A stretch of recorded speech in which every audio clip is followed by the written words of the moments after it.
What incredibly fake myths people still largely believe in. That Einstein failed math. Nope. He was an extremely gifted student who mastered integral and differential calculus by age 14. The myth possibly comes from the fact that he scored a 6 in physics in the Swiss graduation exam, which is the highest score, while in Germany, 1 is the highest and 6 is the lowest. Same with Bill Gates dropping out of Harvard. He didn't flunk out. He was making so much money / saw the potential to make money with his project he decided to focus on it full time. He also had an agreement with Harvard that he could return if it didn't take off. Unis generally don't like to see money walk away. That if you find a baby bird and put it back in the nest, the parents won't care for it. In 5th grade, my friends and I found a baby bat on the ground, and I thought that, although the nest myth was untrue, it was probably learning how to fly, and we shouldn't disrupt that. They put it back in the nest anyway, and right before recess ended, this girl had an absolute meltdown about it. I tried to share my knowledge, and she kicked me in the balls. Sometimes babies leave the nest too early. They could fall while practicing flapping, or just because the nest is too crowded. They could get spooked and try to escape something before they can fly. Either way, putting it back isn't going to hurt it any more than leaving it on the ground. Better safe than sorry. Tornadoes can't cross rivers. Tornadoes can't happen in the mountains. Tons of tornado myths. They are all false. Tornado don't care. Your town hasn't been hit in a while, because even though the US has more tornadoes than anywhere else on the planet, the statistical chances of something that is on average a couple 100 yards wide hitting you is pretty darn small. More, Oklahoma being particularly unlucky in that regard. Lightning can strike the same place twice. Just ask the Empire State Building, or really any tall object. Opening your windows for an approaching tornado will not save your house. It will make the destruction even faster, as the most common fail point is the roof, and that allows air in that can push up and destroy it faster. The pressure gradient is irrelevant. A bridge is one of the worst places to be in a tornado. Taking shelter in a ditch is better. A bridge speeds the winds up via a funneling effect. Source: a meteorologist. Well, yeah, a bridge is the most dangerous place to be. Tornadoes can't cross rivers, so they head straight for the bridges. Although you can hide under a toll bridge if there's a free one nearby, tornadoes are very frugal.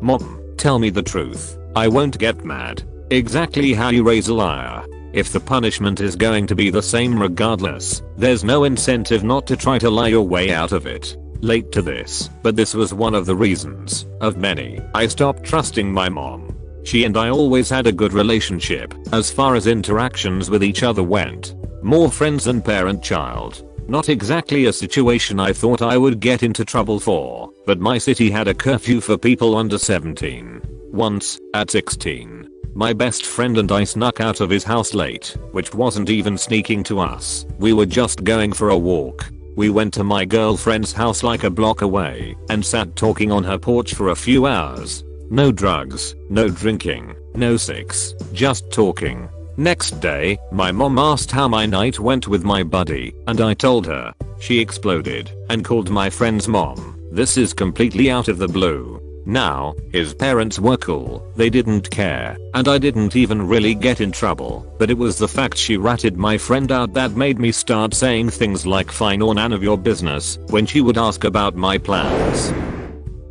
Camels don't carry water in their humps. Their humps are made of fat, which is primarily for use in the desert as an emergency food store if they can't find any, and collected in one spot so that it minimizes the insulating effect a layer of fat would normally have. Instead, they have adapted to lose much less water on a daily basis, as well as having a number of adaptations that allow them to withstand the effects of dehydration.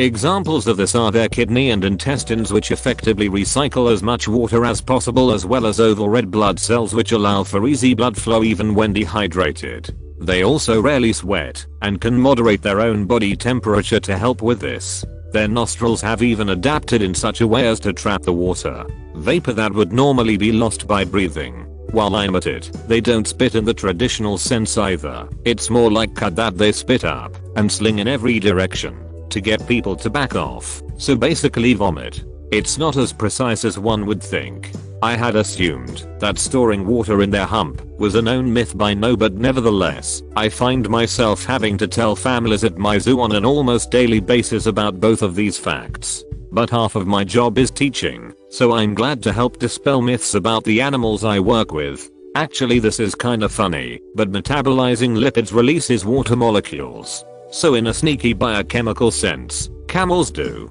store water in there, it's just locked into the stored fat. That's what my bio teacher taught us, it was fat, but that when they metabolized it, it created water and energy for the camel, in addition to the other things mentioned above.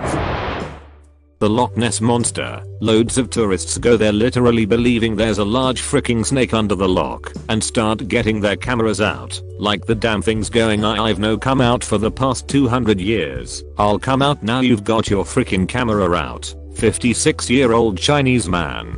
I loved unexplained stuff and wish there was a Loch Ness Monster, but with all the cameras we have now, there would have been something by now. You're absolutely correct. I do love me some myths and all, but one like that where it's painfully obvious it isn't true is just so annoying. Something like Bigfoot, where it's not just confined to one area. That's meant to be a dude walking around where he wants, not a huge ass eel just swimming about in a lake that nobody's seen for hundreds of years.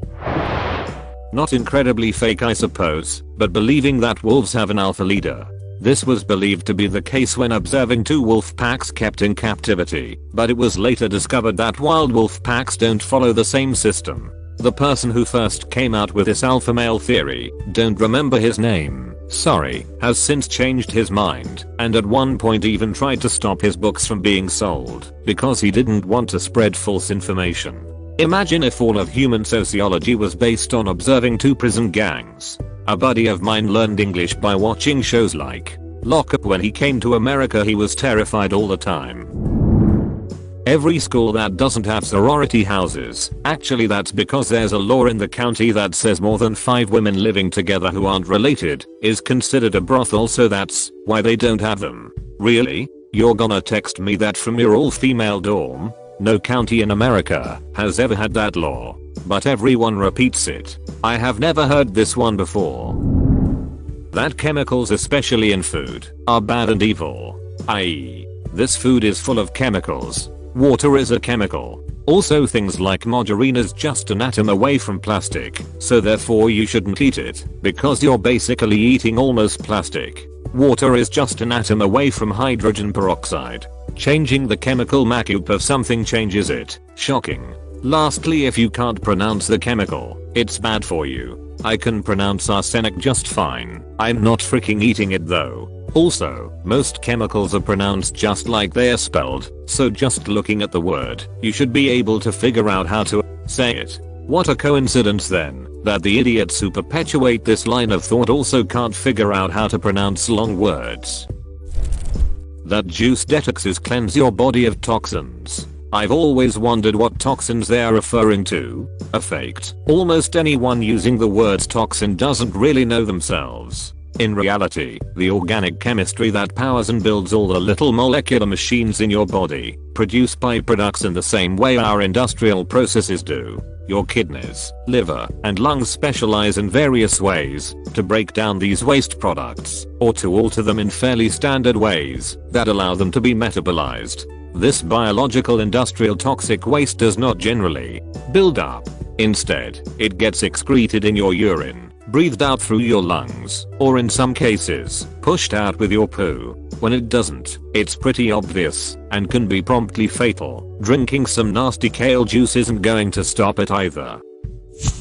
Astrology. About a month ago I found out that scarily high percentages of Americans think astrology is at least partially useful, and more so for young people. How? That crap is pseudoscience at its finest. A nearby mountain has more gravitational force pulling on you than the nearest planet, let alone the stars. None of them are affecting you in the slightest. Astrology does work, but not in the way people believe it does. It's basically confirmation bias/placebo effect on a mass scale. If enough people believe it and subconsciously begin acting like their sign, then it sort of becomes true. Like your sign says you're a total bish, so you take that as an excuse to be a total bish. It's like a stupidity placebo. No, because there isn't really solid consistency in what people think signs are. There's consistency in overall themes, but those overall themes are so fuzzy and vague that you can apply it to anything. My friend once told her friend a bunch of astrology descriptions of her sign, and that friend was excited saying the descriptions were so true. Then she was shown that the descriptions were all 4 different signs. I don't see this making its way to the top, but if this helps just a couple people, I'll take it. Your dog does not reach adulthood at a year old. This is such a prevailing myth that it's one of the first things I address with new clients, and I think it is a large reason you see dogs around that age in shelters. I believed it myself until attending a seminar on canine maturity and teenagehood. Your dog is a puppy from 0 and 16 over 20 weeks. This is roughly the equivalent of infancy/toddlerhood, when mom and dad are the center of the universe, and they only care about what you're doing at all times. They're little sponges, taking in their world as much as possible. At around 16-20 weeks, your puppy will become a teenager. They will be a teenager until they are 1.52 years old. How do you know your puppy has reached teenagehood?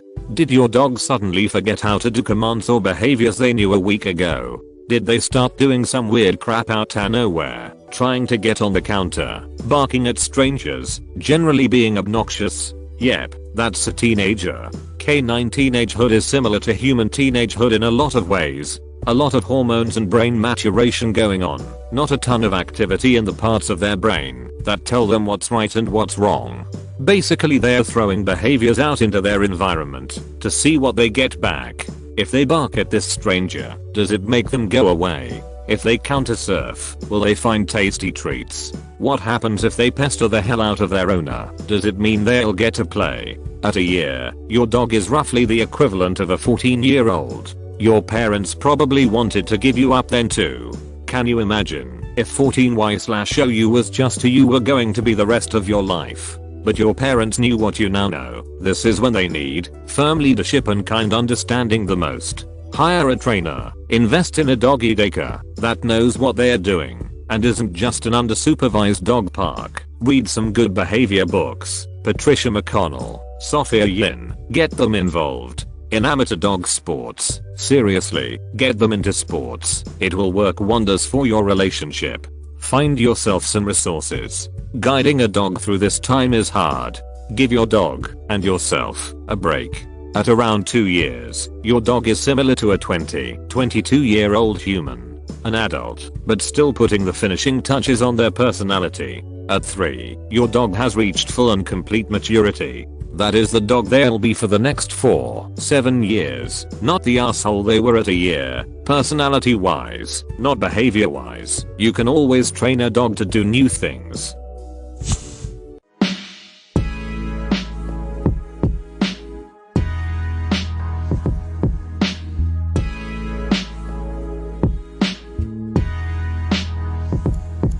I work in the veterinary field and there is so much weird bullcrap people believe about pets. For example, goldfish cannot live in bowls. Realistically, no fish can or should. There is absolutely no requirement for a female cat or dog to go through any heat cycles before getting spayed. They can be spayed as early as 4 months and be fine. Spaying and neutering your pet does not negatively affect their personalities in any way. Literally the only change it can cause is reduction in aggression/territorial behavior.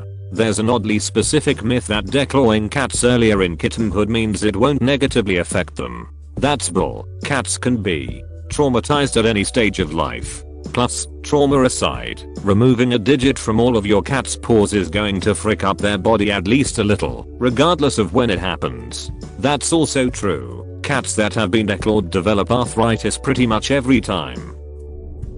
That electricity only flows down the path of least resistance. It flows down the path of all resistances, else you could only have one appliance on in your house at a time. Or only one light on in your car, etc. It does, but I think it usually goes in connection with the highly understated. If the electricity has a very low resistance path from high potential to low potential, the vast majority of current will flow through that path instead of something with relatively high resistance, such as a dumbass human completing a circuit with their hand. In simple terms, the most current flows through the path of least resistance. Also, in the event of a present superconductor, every last bit of the current will flow through that pathway, even with others present, because they have zero resistance. As an entertaining mentalist, it always baffled me how many people believe in mediums contacting the dead. I can understand how someone can fool themselves in maybe witnessing something paranormal. But come on, those charlatans? Astro TV, Derek Ogilvy, Medium of California or something? WTF are you thinking, people? I sometimes do an act in which I do a reading of the audience which makes people amazed. In the end I explain I cheated and use the same techniques as mediums. Most people laugh it off, but there are always idiots that come to me and say, you do have a sixth sense. You're just telling us you don't to make it more exciting. And I'm like, no denies. I explained to you how I did it. WTF is wrong with you? And they always go, whatever, Astro Boy. I believe you have psychic powers.